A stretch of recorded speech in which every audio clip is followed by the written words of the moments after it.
Welcome back to Legends and Lore, the podcast where we dive headfirst into the strange, the mysterious, and sometimes downright spooky corners of history and folklore. I'm your host, David Culpepper, and today we're taking a moonlit stroll down one of America's most infamous rural roads, Bray Road to be exact, in the quiet town of Elkhorn, Wisconsin. Why, you ask?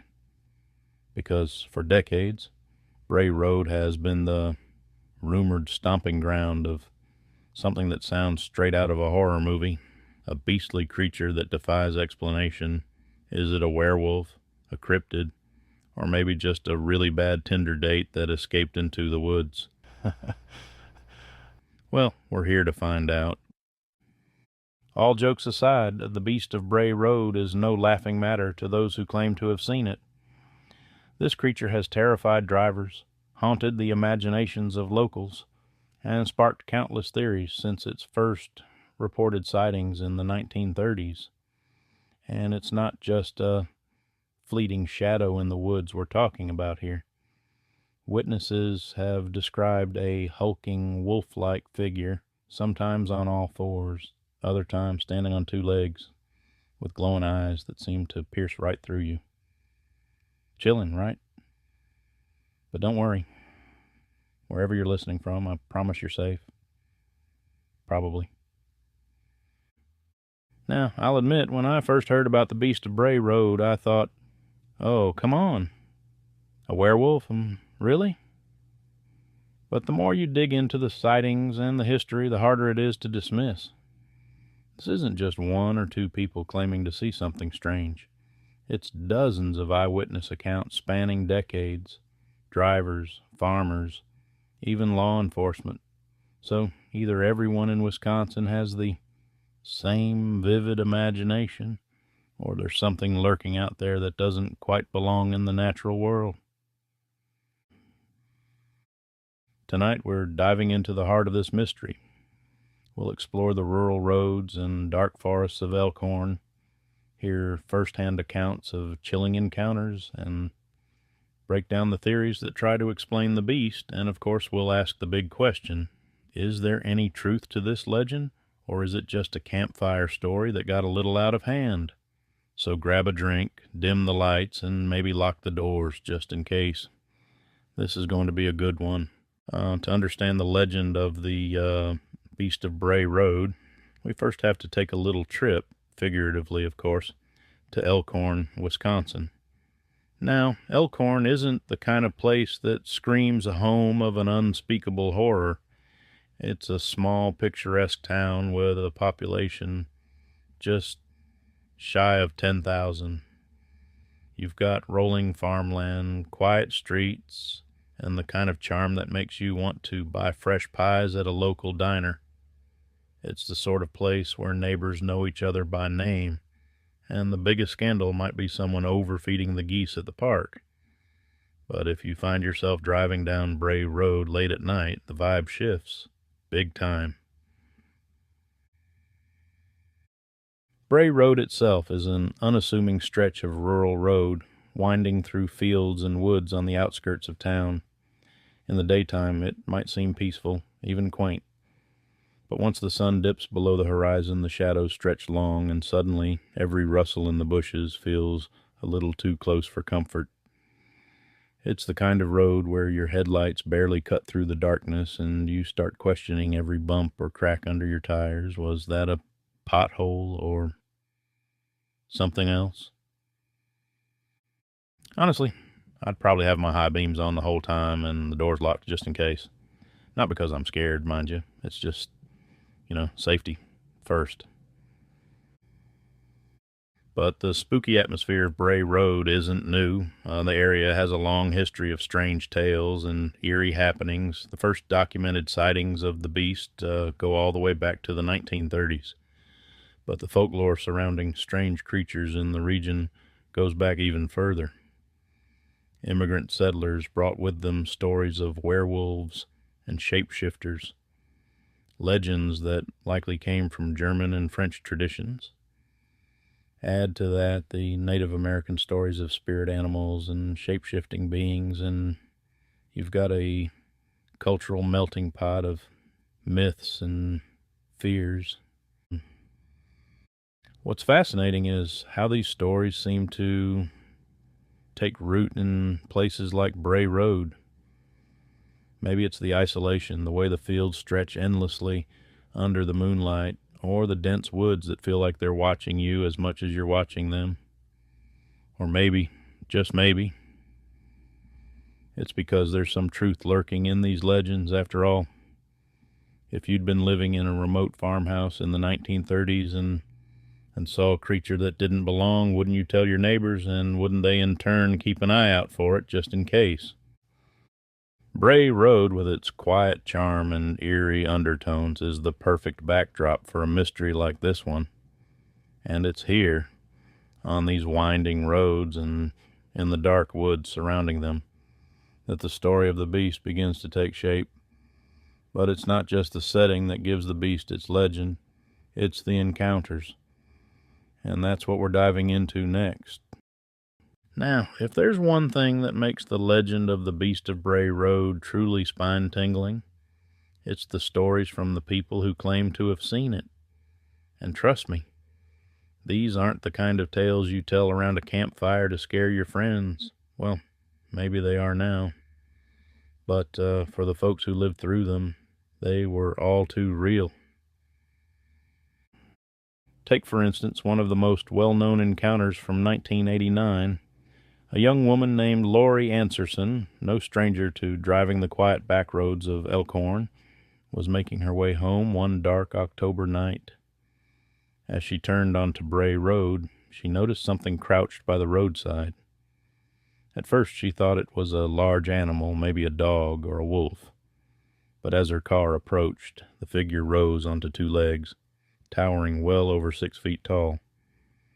Lori later described the creature as having thick, dark fur, pointed ears, and piercing eyes that seemed to glow in the headlights. Now, I don't know about you, but if I saw that, I'd be hitting the gas so hard my tires might leave Bray Road entirely. But Lori, to her credit, kept her cool. Well, sort of. She sped past the creature, her heart racing, only to realize that whatever it was had started running alongside her car. Running on two legs.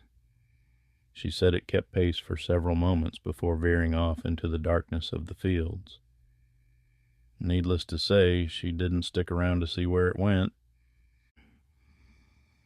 And Lori isn't alone. Another famous account comes from a young man in the late 1990s who had a similarly hair-raising experience.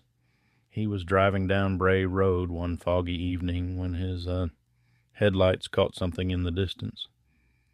As he got closer, he realized it was a large, wolf-like creature, bigger than any animal he'd ever seen, with long claws and a hunched, muscular frame. But what really sent chills down his spine was how it moved. He swore it wasn't walking like a normal animal. It was loping, almost as if it were testing its ability to stand upright. Now here's the kicker. He said that when he slowed his car to get a better look, the creature stopped and turned its head towards him. For a moment the two locked eyes, and he described the feeling as nothing short of primal fear. He said it wasn't just looking at him, it was sizing him up. Needless to say, he decided that was his cue to leave. These encounters aren't just limited to drivers either. Farmers, hikers, even local kids out exploring have reported seeing the beast, or at least hearing strange noises in the woods. One farmer claimed to have found deep claw marks on his barn door, as if something had tried to get inside. Now, I don't know what you'd do if you found claw marks on your barn, but I think I'd be calling it a day on the whole farming thing. What's so fascinating about these accounts is the consistency. Sure, some details differ, the size of the creature, the exact way it moves, but the core descriptions are eerily similar. A large, wolf-like figure, often on two legs, with glowing eyes and an uncanny ability to move faster than it should. It's no wonder the locals have been swapping stories about the beast for decades. So, what is this creature? Is it a misidentified animal, a clever hoax, or something truly beyond our understanding? Well, the theories surrounding the Beast of Bray Road are as wild as the sightings themselves, and we're going to dig into them next. Okay, so we've heard the stories, terrifying, vivid, and strange. But what exactly is the Beast of Bray Road? That's the million-dollar question, isn't it? Over the years, this creature has sparked countless theories, from the plausible to the downright bizarre. So, let's dig into the possibilities, one claw at a time. Let's start with the most straightforward explanation. It's just a really big animal. I know. It's not the most exciting theory, but hear me out. Wisconsin is home to gray wolves, which, while not usually described as hulking or walking on two legs, are still big enough to make an impression on a dark country road. Add in a dash of poor lighting, a sprinkle of overactive imagination, and voila, you've got yourself a beast. Some skeptics even suggest it could be a bear, maybe one with a touch of mange, giving it that unsettling, otherworldly look. But, glowing eyes, running alongside a car, that's where this theory starts to lose steam. Next, we have the cryptid explanation, and I have to say, this one gets a lot more fun.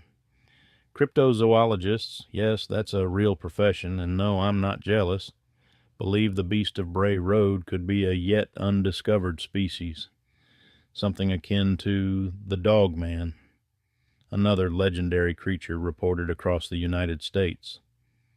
Dogman sightings are eerily similar, large, canine-like creatures that sometimes walk on two legs.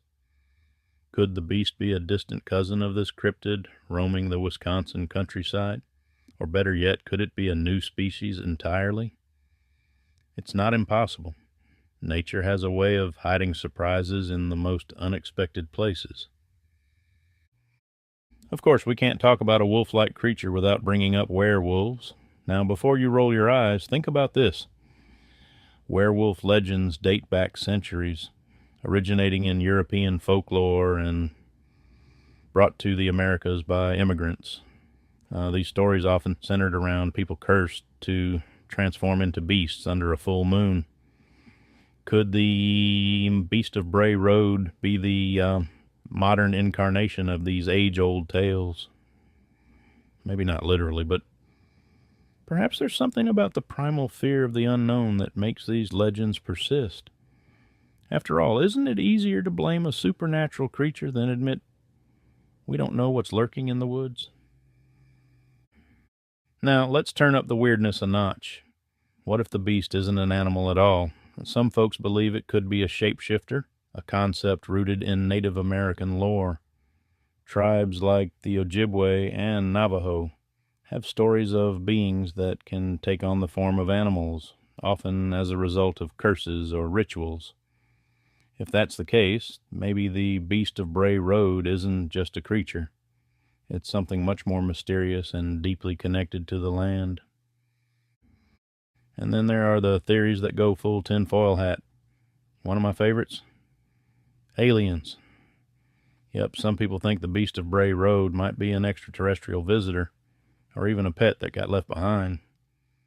Sounds ridiculous, but when you consider how often UFO sightings and cryptid encounters seem to overlap, you start to wonder, what if?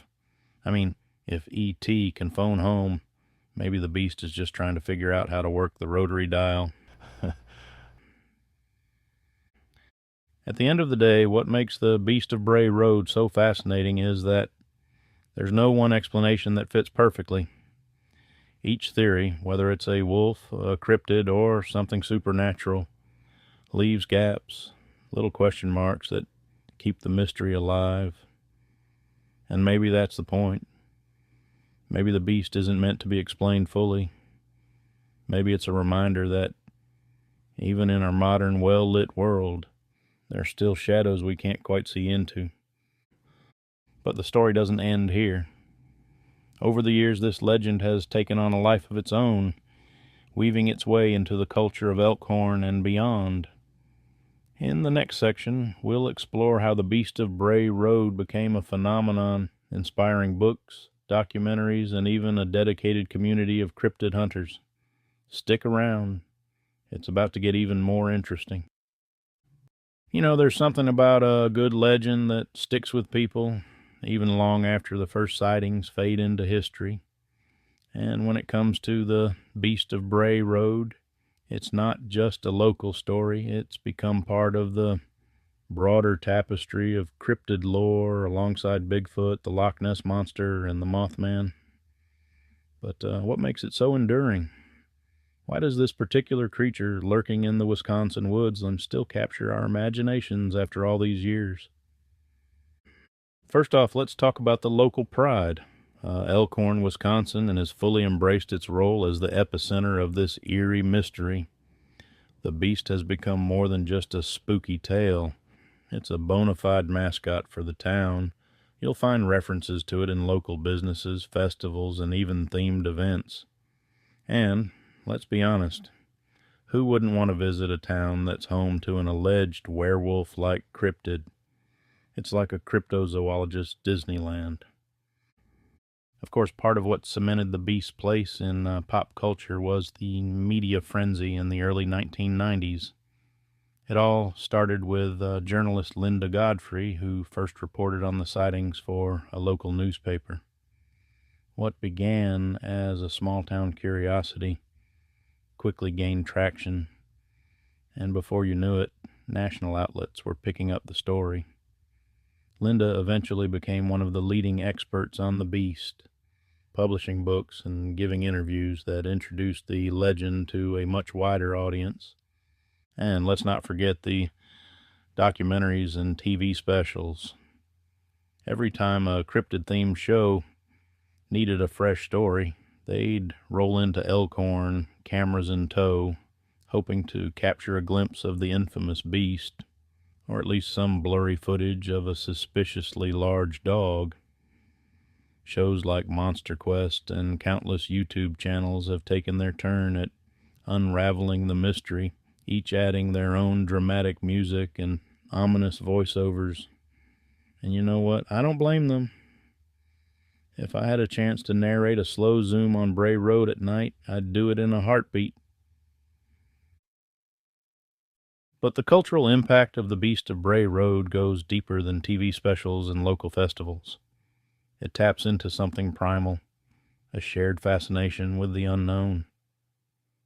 There's a reason people are drawn to stories like this, whether it's Bigfoot in the Pacific Northwest or the Jersey Devil in the Pine Barrens. These legends give us a sense of wonder, a reminder that not everything in the world has been neatly cataloged and explained. And in a time where GPS can tell you exactly where to go and Google can answer almost any question, that sense of mystery is a gift. It invites us to imagine, to speculate, and yes, maybe even to be a little scared. And isn't that the beauty of folklore? It doesn't just live in books or documentaries. It lives in the way we share it, in the way we make it our own. So whether you see the beast as a cryptid, a legend, or just a really clever piece of small-town branding, one thing's for sure. It's not going anywhere anytime soon. And speaking of not going anywhere, there are still people out there hunting for answers, piecing together clues, and trying to solve the mystery. In the next section, we'll take a look at the modern investigations and evidence, or lack thereof, that keep this legend alive. Stay tuned. With a legend as enduring as the Beast of Bray Road, it's no surprise that people are still out there trying to get to the bottom of it. Over the years, everyone from professional cryptozoologists to weekend monster hunters has taken up the search, hoping to catch a glimpse of the creature, or at least find some solid evidence to prove it exists. But like any good mystery, the beast is as elusive as ever. One of the most common methods modern investigators use is trail cameras. You know, those motion-activated cameras hunters set up in the woods to track deer and other wildlife. They've become a staple in the cryptid hunting toolkit, scattered throughout the Bray Road area in hopes of capturing even the briefest sighting. So far, the results have been, well, mixed. Plenty of deer, raccoons, and the occasional coyote, but no unmistakable image of a hulking, wolf-like creature. Still, hope springs eternal, right? And then there's the physical evidence, or depending on who you ask, the lack of it. Over the years, locals have reported finding strange tracks near Bray Road. These tracks are often described as too large to belong to any known animal, with the claw marks that look more like something out of a horror movie. Unfortunately, no one's managed to preserve a cast of these prints that holds up to scientific scrutiny. It's almost like the beast is taunting us, leaving just enough of a trail to keep us guessing. Modern technology has also brought some interesting tools to the hunt. Thermal imaging cameras and drones have become popular with investigators, allowing them to scan the dark woods and open fields around Bray Road for heat signatures or unusual movement. These tools have turned up some intriguing results. Blurry, heat-mapped shapes that seem larger than most known animals. But here's the thing. When you're working with blurry footage and shadowy outlines, it's easy for your imagination to fill in the gaps. And is it the beast, or is it just a big deer with impeccable timing? Still, the lack of definitive evidence hasn't stopped the hunt. In fact, it's done the opposite. It's fueled it. For every blurry photo or unexplained track, there's someone who becomes even more convinced that the beast is out there. And maybe that's part of what keeps this legend alive, the idea that there's always something more to discover. Always another clue waiting just out of reach. Besides, let's be honest, wouldn't it be a little disappointing if someone suddenly came forward with a clear photo and said, "Yep, it's just a really big dog"? The thrill of the chase, the not knowing, that's half the fun. Well, for most of us anyway. I'm sure it's a little less fun for the folks who've claimed to come face to face with glowing eyes on a lonely stretch of road. At the end of the day, the search for the Beast of Bray Road isn't just about finding a creature. It's about preserving a mystery, about keeping that sense of wonder and curiosity alive. And as long as there are people willing to venture out into the dark with their cameras and notepads, the legend of the beast will keep growing. Who knows? Maybe the next piece of evidence is just around the corner, or maybe it's out there right now, watching us from the shadows. So here we are, back at the crossroads of myth and mystery. The Beast of Bray Road, a creature that's terrified, fascinated, and inspired generations, remains as elusive as ever. We've explored the quiet back roads of Elkhorn, heard chilling first-hand accounts, dived into wild theories, and even touched on modern investigations. And yet, for all the stories, all the blurry photos, and all the claw marks, the beast still refuses to give up its secrets. That's the thing about legends. They live in the space between what we know and what we think we know, and that's where they thrive. I mean, let's be honest, even if someone did capture the beast tomorrow crystal clear on camera, would it really settle the debate? Or would we just start arguing about whether it was CGI? Part of what makes stories like this so compelling is that they leave room for interpretation. Whether you believe the beast is a cryptid, a supernatural entity, or just a really unlucky wolf with a bad reputation, the mystery keeps us coming back for more. For me, the most fascinating part of this legend isn't just the creature itself, it's the way it brings people together. Think about it. Cryptid hunters setting up trail cameras, locals swapping stories at the diner, families driving down Bray Road just to see if they feel that eerie chill. It's not just about the beast, it's about the connections we make through our shared curiosity. And maybe that's the real magic of legends like this. They remind us that even in a world of smartphones and satellites, there's still room for mystery. So, what do you think? Is the Beast of Bray Road out there lurking in the shadows, or is it just a figment of our collective imagination? I'd love to hear your thoughts. Do you have a theory about what the beast might be? Or better yet, have you ever had a strange encounter of your own? Reach out and let me know. I might even share your story in a future episode. And while you're at it, don't forget to follow Legends and Lore on your favorite podcast platform, leave a review, and share this episode with anyone who loves a good mystery. It really helps us grow and keeps the legends alive. Oh, and if you're planning a road trip to Bray Road, just remember to bring your camera and maybe a snack for the beast. Oh, just in case.